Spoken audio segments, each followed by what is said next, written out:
Welcome, guys. We are back for another episode of The Lock-In. I am joined, as usual, by my great friend, Dara O'Carney, right on the heels of back-to-back Malta Poker Festival and Dublin Poker Festivals. Dara, how's it going? It's going well. This week feels kind of like the calm between the two storms because coming off the back of playing pretty much solidly live for a very long time, Prague leading into the Norwegians, leading into the Tallinn, leading into the Irish Open, leading into the Dublin Poker Festival.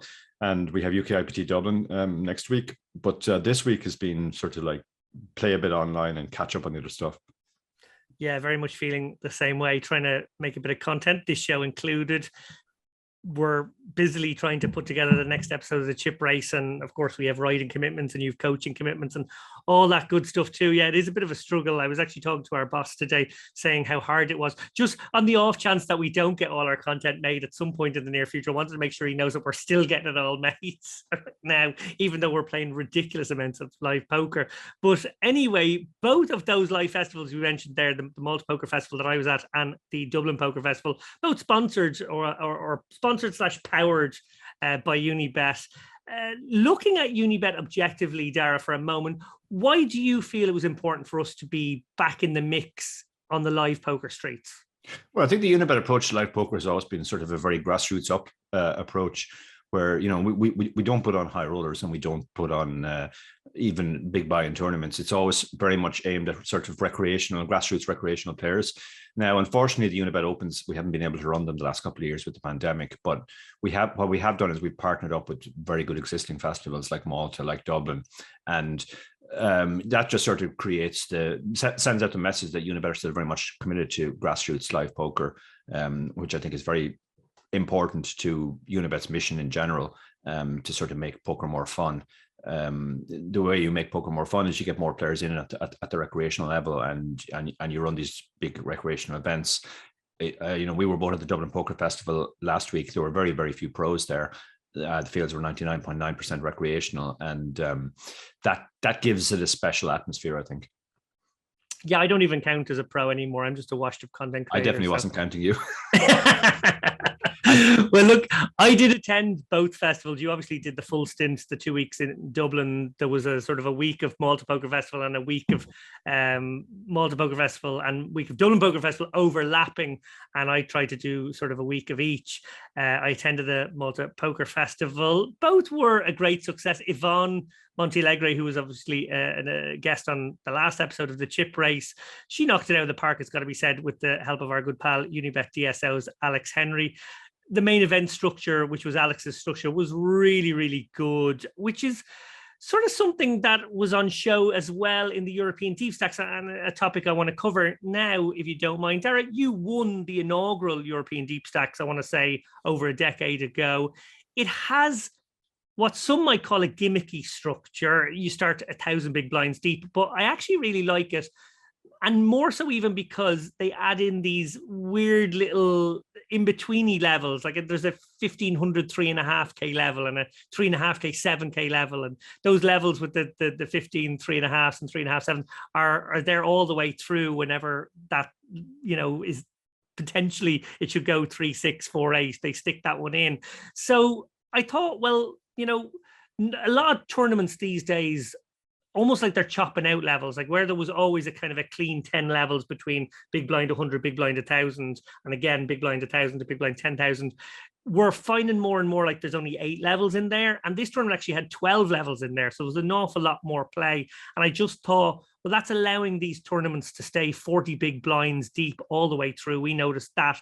So do you think players appreciate that? And do you think that's something that maybe other people should adopt? Just judging from the reaction, I think players really appreciate it. I mean, we had people like Annette O'Carroll saying that she thought it's a much better tournament than the Irish Open, for example. You talked about the structure there, and you used the word gimmicky, and it was kind of a gimmick in the start. Structures were getting deeper and deeper. The EPT had just gone up to 30K, I think, and the gimmick of the first European deep stack was, there's no deeper stack tournament than this. We started at big blind, I think 2550 actually. So we actually started 2,000 blinds deep the first year, and it was a weird tournament in the sense that like the early levels were almost meaningless. And in fact, I think at the end of day one, we might have been at the 150, 300 level. So if you had a starting stack, you still had 300 big blinds. Wow. It was a very strange tournament. And I think afterwards the organizers thought, okay, that's just a bit too weird. It took 4 long days to play down a field of about 180 to a winner, or actually it was a 5-way chop. I was officially awarded the title as the chip leader, but it was a 5-way chop. So we actually only played down to 5. Over the years, then the structure kind of changed a bit. They took out some levels. They took out all those early meaningless levels with the antes, with no antes, etc. And what happened was the tournament turned into something different. It was still people were very, very slow to bust. And you might not think about this. If you don't think about this too deeply, you might think, well, that's good. But the problem with if people don't bust fairly early in a tournament, it just means the blinds constantly rise. And you get to a point where actually this deep stack is now very shallow. So you had this weird back to front tournament for a while where the early levels were just ridiculously deep. You were still 1,000 blinds deep. But by the time you got to the money, it was an average stack of 8, 10, 12 big blinds, something like that. And by the time you got down to the final table, it was 6 big blinds. So there was a couple of years of that, and it was a very strange tournament. And everybody, the phrase that came to mind was sort of back to front. There was too much play at the start, not enough play at the end. Now the organizers have addressed that by adding all of these extra levels, as you mentioned. And now actually it's probably the best structure in the world, maybe outside the WSOP main event. It's a phenomenal good structure. Recreations love good structures because they can play around a bit. Now, one other thing which has changed in the last few years is it became a re-entry. And once a tournament becomes a re-entry, that changes things too, because now people are much less worried about their tournament life. They can just go off and buy. Okay, now they're only getting 200 big blinds if they buy in, but it's still very deep. So you got people gambling early. I saw two guys on my table get it in with flush draws at an early level, and there were lots of early bust outs. So again, that kind of keeps the average stack moving up as well. So I actually think now the structure is pretty much perfect. I don't think they need to make any more changes to it, and I do think it is something that recreations really appreciate. You might think, well, they don't like the idea of having to play so long. And maybe not cash, but the reality is, recreations are there for sort of the overall tournament experience. And even if the most plus EV thing to do in most tournaments is to max later edge and get your 12 big blinds and try to spin them, recreations never want to do that because it's just not a good experience when they bust 10 minutes later. Yeah, well said. And I second absolutely everything you said. I did sort of look at 1,000 bigs and go, oh, this is a bit gimmicky. But what's sort of perfect is like you could have a little sleep in. You could kind of leave the first 3 or 4 levels alone, buy 250 bigs after 2 hours, and then an amazing structure with all these extra levels added in. And it really did mean that I don't think at any point it dropped below 42 big blind average, which is amazing. As you said, you're used to these days, even in a very good structure, to end up with a 30 big blind average or less on the final table, and often a lot worse than that. So no, it was fantastic. The one other story that sort of emerged from the Malta Poker Festival and Dublin Poker Festival combined was the story of the turnout of women in both of these festivals. In fact, with these tournaments, while these tournaments were on, there was a sort of a conversation breaking out in the Twitter sphere about the game's failure to attract more women to the felt. I felt a little bit over those 2 weeks as though I was living in a parallel universe, a very nice parallel universe, it must be said, where there was 2 to 3 women on every single table. But of course, I'm far too sample size aware to realize that that's not actually reflective of the general world. And I was just very fortunate to be at festivals that seem to be, scratching the itch, or, driving women to them, which is obviously what we want to see more and more. Before I detail a few of the positives regarding women at these 2 festivals, I want to say that I think sometimes there's a tension here. I think sometimes we go about discussing this subject in a bit of a wonky way. A couple of days ago, my editor at VSO News, who's also your editor, Dara, where I write most of my articles, he asked me to write on the issues outlined by this conversation in the community on women in poker. And I said to him that I thought it was maybe more time for listening rather than mansplaining, and I'd rather just write a very cool story, in fact, about 2 great female players in Ireland who had 2 great results, or actually 3 great results between the 2 of them, and deserved a good chunk of coverage.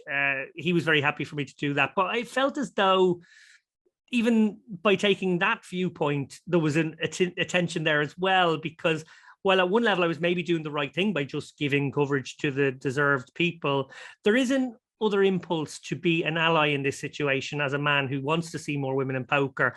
And then I did wonder if, by not voicing my opinions on maybe what could be done, was I letting down the side at some level too? So I was interested to know what you think about the tension I'm describing. Yeah, it's definitely a tension that I've sort of become aware of. I think maybe at the start when this topic tended to come up, I tend to just naively weigh in. And but as you said, there is always the danger that you're mansplaining or overstepping in certain areas, and also you're not really talking from direct experience. I mean, you might be a witness to some horrible behavior at the table, but you don't really know what it feels like to be on the receiving end of it. So I've actually had this conversation with our very good friend Jen Shahadi, and I said that like one of the things which tends to hold me back is that every time a man does weigh into these arguments, he can either, aside from getting accused of mansplaining, he can also get accused of white knighting. And her response to that was, well, if you're the type of person who's genuinely concerned about the issues, and you have an established track record of sticking up for women or speaking out on women's issues, no woman will actually think that, even if some guys might throw that charge at you.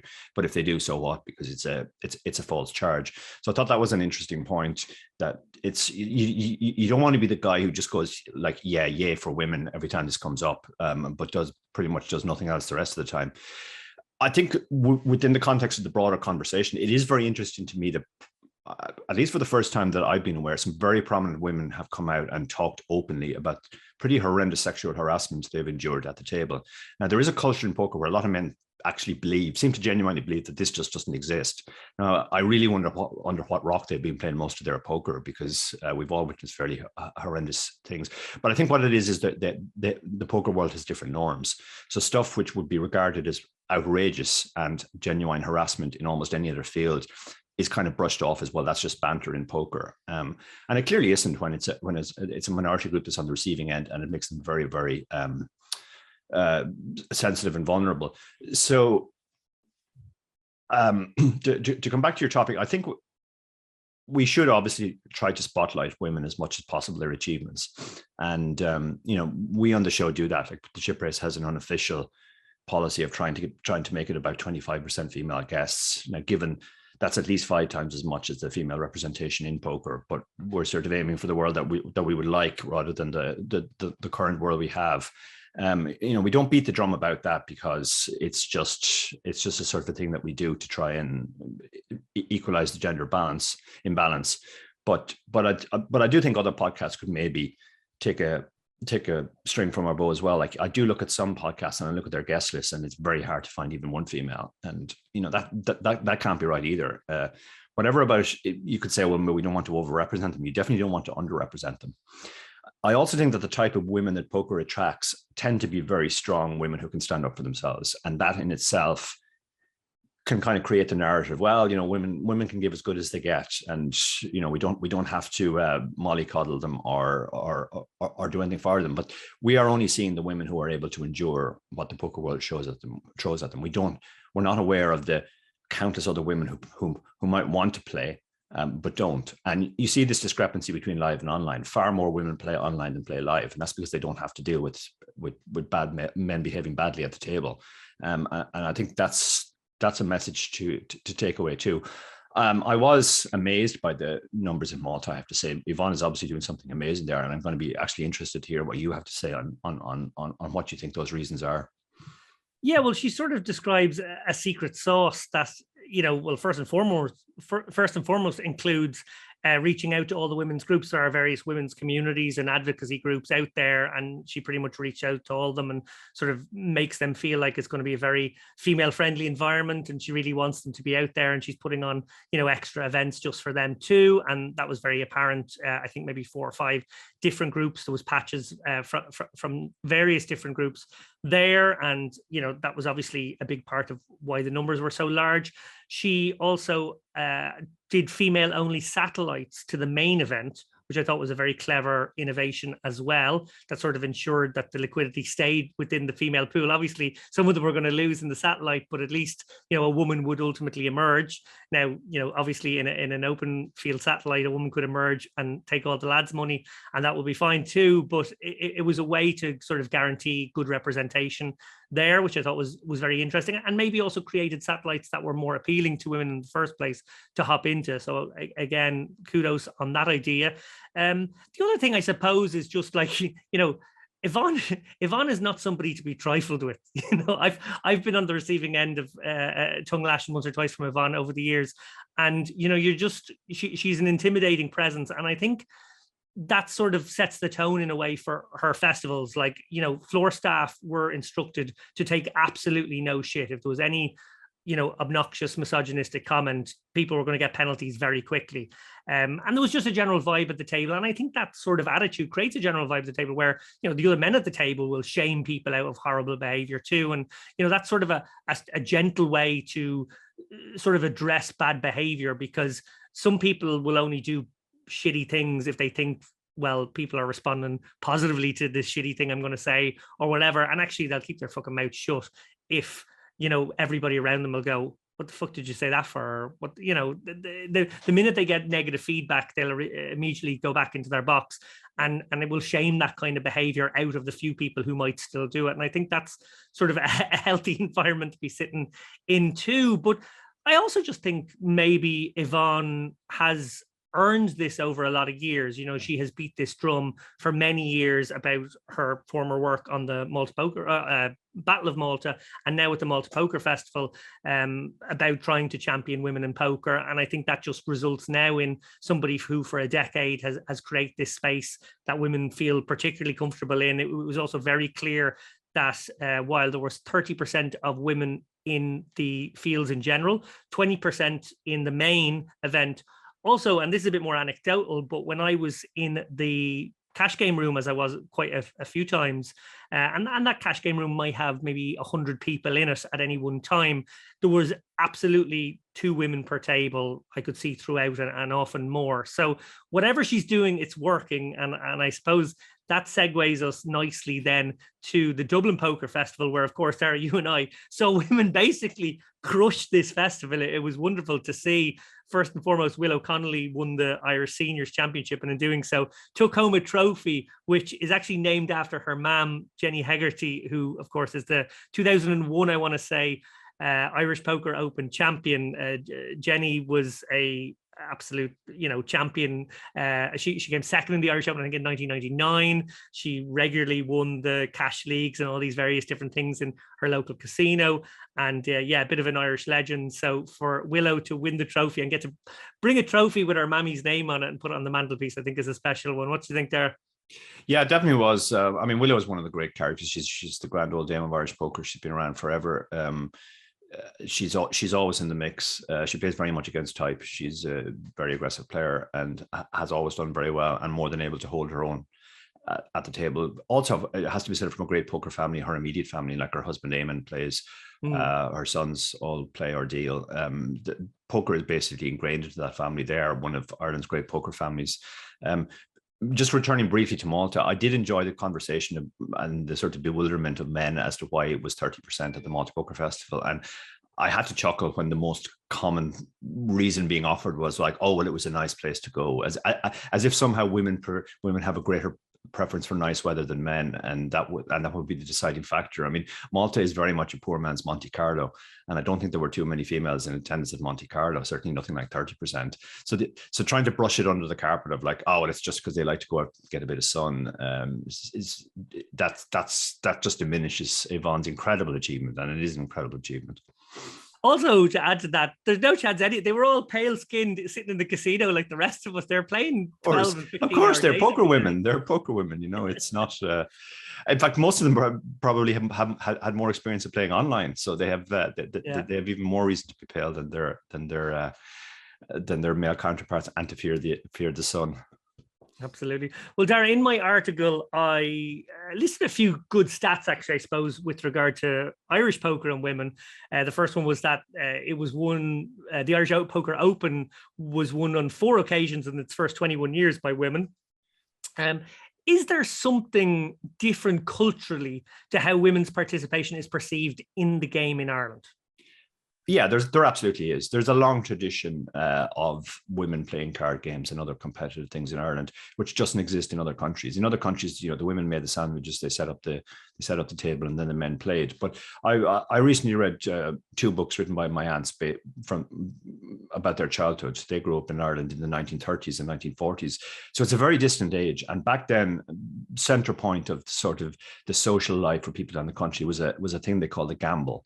And the gamble was basically where a bunch of neighbors would congregate on one house, which would be set up and people would play.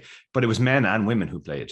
And the most popular game was a game called 25, which is a partner game. So usually men and women partnered up. So I think there's always been a tradition in Ireland that women play and don't just watch or do the other stuff. And that has kind of transferred into poker. Now, poker presents some unique difficulties in that obviously, first of all, you need money to enter a poker tournament, and a lot of the time women don't, they might be a bit more risk averse with their money, so they might not want to stump up too much. So they tend to be underrepresented in the big buy-in tournaments, but at the smaller buy-in tournaments like you had at the Dublin Poker Festival, there's no reason for them not to show up. The other thing is obviously women still in this day and age bear the brunt of child rearing. So you don't tend to see that many women between the age of, let's say, 20 and 40. But once you go above that, you see lots of women. And, we saw that at the Poker Festival. Willow, who you mentioned, taking down the seniors, Annette O'Carroll, who was in the chop for the main event and also won a side event. And they're both of that demographic that, they've raised their kids and now they're able to play. Yeah, absolutely. I agree with you. I think there is something maybe different about Ireland to other places. I learned cards from my nan sitting out in her balcony with her sleeves rolled up, trying to get a little bit of sun while we played a game that I'm pretty sure was like a version of gin rummy. That was the first game I remember learning how to play. Yeah, there was a very popular game called gin, which was basically a 2-person gin rummy, I think. Yeah. Which I also learned from my nan. I learned most of the games, not poker though. She didn't teach me poker, but most of the other games I learned from my granny. And that generation, and you're going back to people who were born. My granny was born at the start of the 20th century, but even that generation very much participated. Yeah, absolutely. I did actually learn draw poker from my nan as well. So she was the type of person who wouldn't have surprised me now down the bingo hall or down the clubs, would have managed to get herself into a game once in a while and probably took a few bob out of them. But anyway. Yeah, actually, before we move on, you did mention the bingo hall there, and that might not seem relevant, but I think another thing that is relevant in Ireland specifically is there isn't the same negative connotations around gambling as there is in other countries. There are certain other countries that as soon as you mention anything to do with gambling, everybody kind of goes, "Oh, that's a problem person." But in Ireland, there was a tradition of the bingo hall, often run by the church, a way of an unofficial way of fundraising, and all the women would go along and play bingo, and the men would go and bet on horse races, and just gambling was generally seen as not a negative in Ireland, as something which is good entertainment. And I think that also makes it easier to sell poker in Ireland. Yeah, great points. Well, another regular on the Irish poker scene, Triona Sheeran, chopped the big 2-day side event with John Farrell. Triona, I know, is mostly a cash game player, but she obviously has a few tournament skills on show as well. So well done to her. And then last but not least, the lady you just mentioned a moment ago, Dara, I have to talk a little bit more about our good pal and of course former special guest of the show, Annette O'Carroll. She won the side event on Friday, as you mentioned, and then on Sunday chopped the main event with Jamie Flynn, Sean Morales and our good pal Dara Davy. As I mentioned, I wrote about Annette's performance in my piece in VSO, but I know you actually go even further back with Annette. I've known her for a lot of years, but you've known her for a few more. Tell us a little bit about how you got to know this absolute, lioness of the Irish poker scene.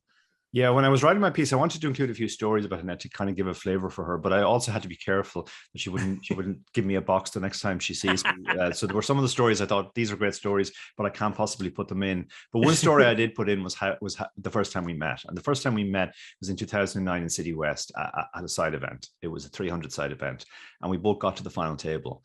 And this is the first time I'd seen her. And our very good friend, Fergal Nealon, the man now doing amazing work with Rapid Response Ukraine, he kind of pulled me aside at the break and he said, "Listen, Doak, don't be fooled now by that owl one pretending she has no idea what she's doing. She hangs around with us down in Sligo. She she soaks in all the strat. She's always asking us about 3-bet ranges and all the rest of it. So she absolutely knows what she's doing. I mean, to be honest, I'd already kind of formed this conclusion anyway. I mean, Annette had a huge stack and she was just putting everybody in the bin. And I decided the best way to do this was to let her knock everybody out and just stay out of her way, which is a strategy I've used a few times in my career since. But I think this was the first time I did, and I got heads up with like a massive chip deficit and was hoping to get lucky, but didn't get lucky.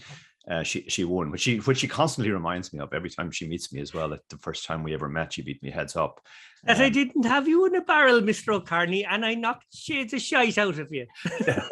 Yeah, but she is great fun, and you know we've seen her at events down the years, and she always tries to sell this image of like the granny who doesn't really know what she's doing, and it's such absolute horse shit.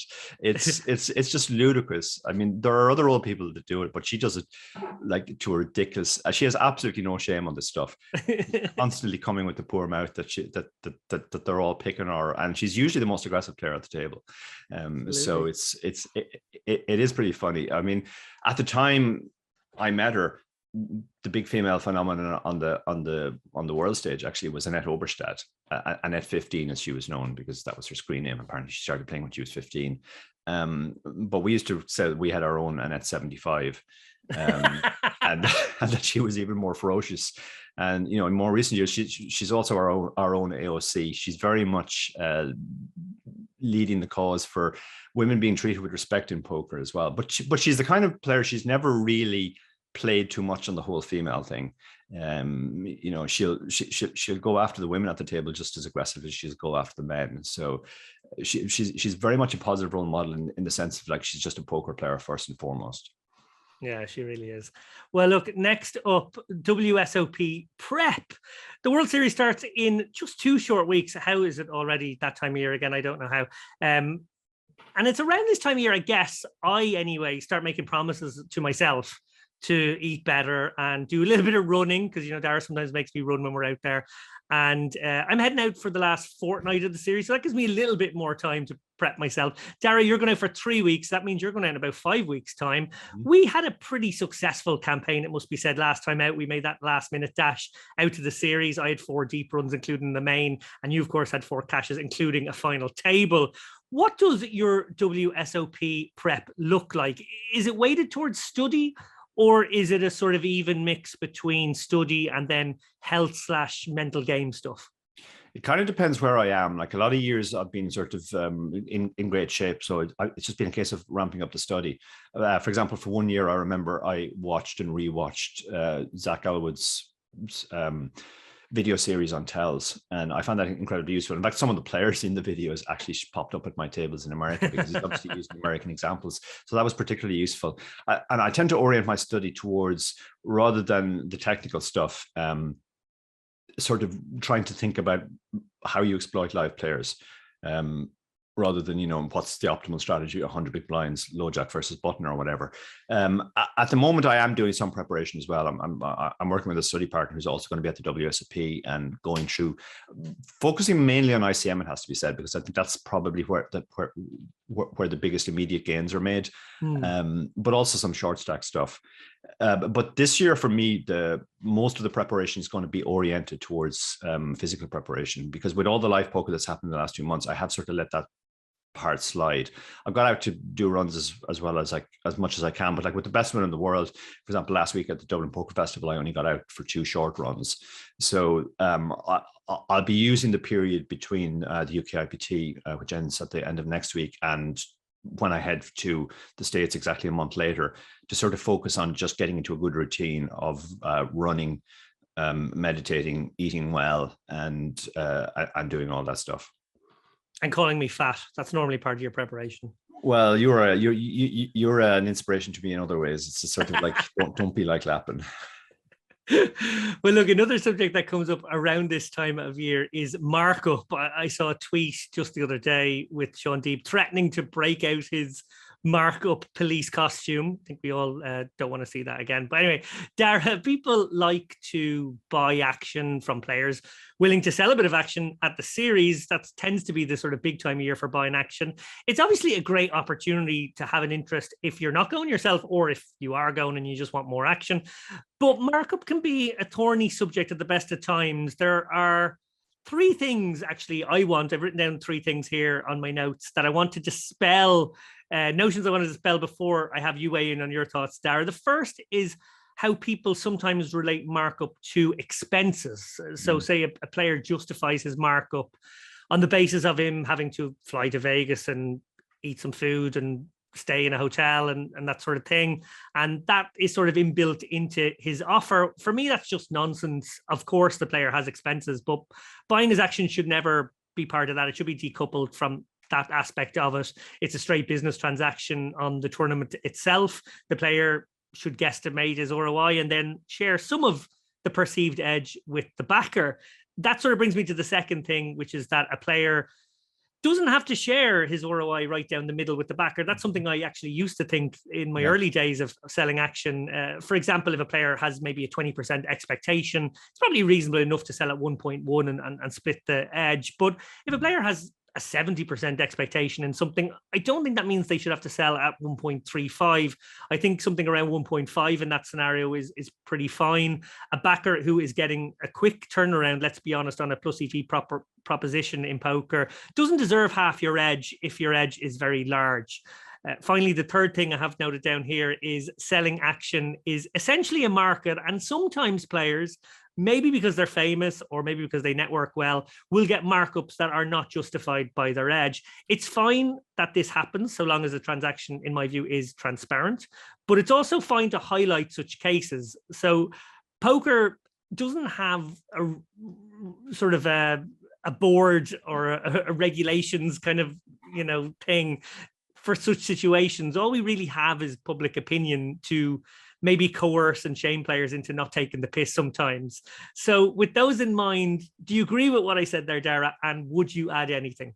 I largely agree with you. I'll push back on two minor points. First of all, the idea that it should never be related to expenses. I think sometimes you have recreational players playing, for example, and they probably actually have a negative edge, but you can't really expect them to sell at 0.9 or 0.8. It's usually a case that they're going around to their mates, and their mates are, it's kind of a social thing. The mates aren't viewing it as an investment.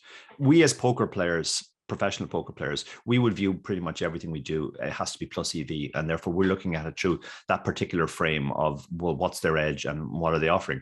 But if Johnny from Ballydehob wants to go over and play the World Series main event, and the only way he can afford it is to sell to all his friends, I don't think his friends are going to be too worried trying to work out what his ROI is. And, if he does go to them, say, look, I need to charge a little bit extra because I have all these expenses, I think they would be quite sympathetic to that as well. So I think there is a difference between let's say the recreational view of this and the professional view. The second thing I would say is that just on the markup issue and the markup police, I used to be very much of the opinion that I would only sell publicly because I didn't like the idea that only people who have access to professional players have access to a marketplace of potentially plus EV investments. I kind of had the idea that, well, everybody, but to be honest, there's always so much talk around markup that it just becomes tedious to have to constantly justify your markup to different people who don't know you generally, are never going to buy you. It just feels like they're just complaining for the sake of complaining. And that becomes so tedious that I pretty much retired now from public selling. I don't sell very much at all these days, but if I do, it's usually a case of a friend comes to me and says, like, "Oh, can I have a sweat in the main event or whatever?" And then I will. But I do think it's kind of sad that I'm sure there are other players as well who have withdrawn as well, because there's just so much negative talk and publicity around, oh, this guy's selling at 1.2 and there's no way he's worth 1.2. And let's see your graph. Get your graph out.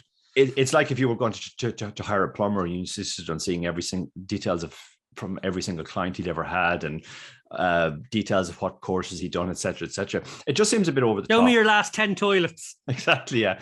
And often they're coming at it from a very bad perspective. They're looking at a sample size of 20 or something and saying, well, you haven't cashed in your last 20 tournaments, which, by the way, is approximately how many tournaments I haven't cashed in personally.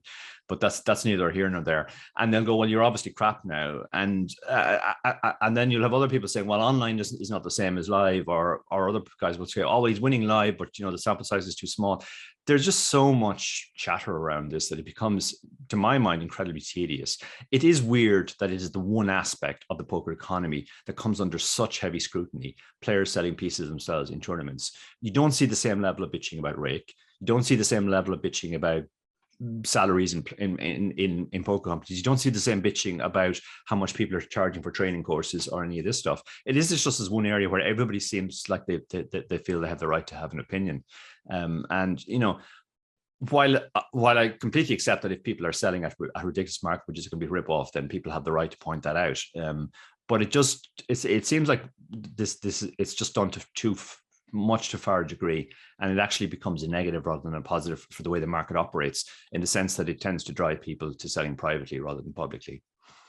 Yeah, and I agree with you on the sort of tire kicking point. There's a lot of people who just like kicking tires and having a go. And as you say, if they were at least willing to put their money where their mouths are, you'd sort of have a bit more time for their opinions. But yeah, it can be tedious. And I'm sure, by the way, as tedious as it is, I'm sure we're in for some of that tedium over the next month. It's almost unavoidable. This time of year, every year, it becomes a subject matter. So maybe this is a good time to, the way you can go into Twitter and like delete the word markup. Markup, yeah. You can make sure that you get no tweets with the word markup. I think I'll be using more injudicious use of the mute button as well going forward. Very good. Well, finally, guys, before we go, the big news from Unibet since the last show. In fact, we almost leaked it. I semi-leaked it. I don't know what level of leaking. There was some amount of leaking in the last show, but we were sworn not to leak it because the very next day we knew the news was coming out that the Unibet Open Malta is coming back to the Liefeld, the Unibet Open. Well, no, so the Unibet is coming back to Malta this September, end of September, first couple of days of October. It's very exciting news, I have to say. As you said, Dara, lots of great partnerships, and we love those partnerships. But there's nothing quite like a Unibet Open for a bit of prestige, and it's always a bit fancier in the really 5-star hotels and all that good stuff. So really looking forward to that one. I saw actually, top secret, but I saw a draft of the schedule, and it's actually going to be a really jam-packed schedule, loads of side events on it as well. So I love seeing that. I love a schedule where sort of every 2 or 3 hours something fires off and people get lots of options.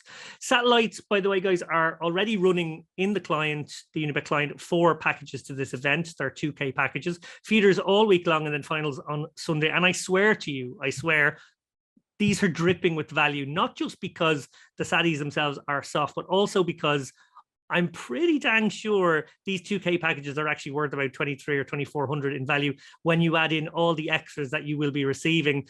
It is Unibet's 25th anniversary this year, so I'm expecting a huge players party. Actually, I'm expecting several players parties and a great atmosphere as always. If that wasn't tempting enough, I can say with hand on heart that the weather in Malta, male or female, whether you're a man who likes good weather or a woman who likes good weather, it is the perfect weather that time of year. It's a bit like May, where the sun is out, but it's not too hot. Dara, are you looking forward to the Unibet Open returning? I'm very much looking forward to the Unibet Open returning.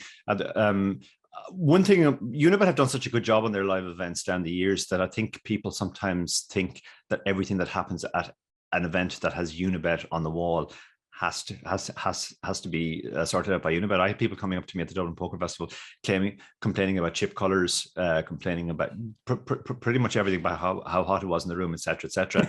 And I was at odds to the point that we were partnered with this festival, but it wasn't a Unibet Open. Unibet Opens are different because we do actually take charge of all those details. Thermostat. Literally all those details. Natalie and her team do an amazing job. They get the venue, they hire all the dealers, they work out the schedule, they work out the chips, they hire all the tournament staff, etc. So they do a great job. There was a couple of alarming things there in what you said. First of all, you started off talking about semi-leaks, which that when you get to sort of our age, that raises some fairly horrible. Our age. Are we finally in the same group age? Is that true? I think we're both officially middle-aged now, so I mean, I might be coming. Don't get me wrong, you're in much better nick and will live longer, but I just thought I still get to be a bit younger. I might be coming towards the end of middle age, and you're sort of tipping into the start of middle age. But yeah, for the moment, I'm hot committed to the idea that we are roughly the same We're age. the same. Fair enough. I mean, people often think we're the same person. So if we're the same person, we must be the same age. The other thing I was learning, I wish I'd remembered that we were coming back in Malta before I called it the poor man's Monte Carlo earlier in this section. Malta is an amazing place. It has to be said, a really good place to play. Has a lot of poker actually on the island.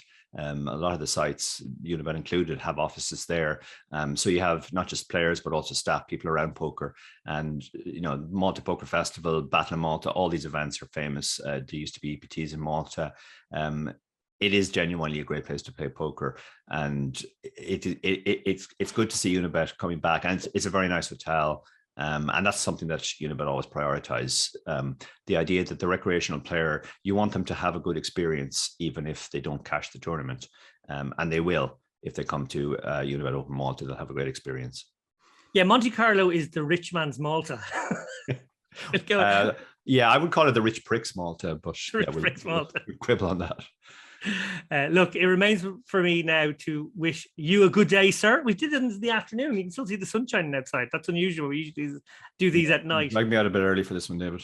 Yeah, sorry about that. Anyway, that's it from us, guys. Thank you so much. This has been another edition of The Lock-In. Please tune in next week when we will have an episode of The Chip Race as usual.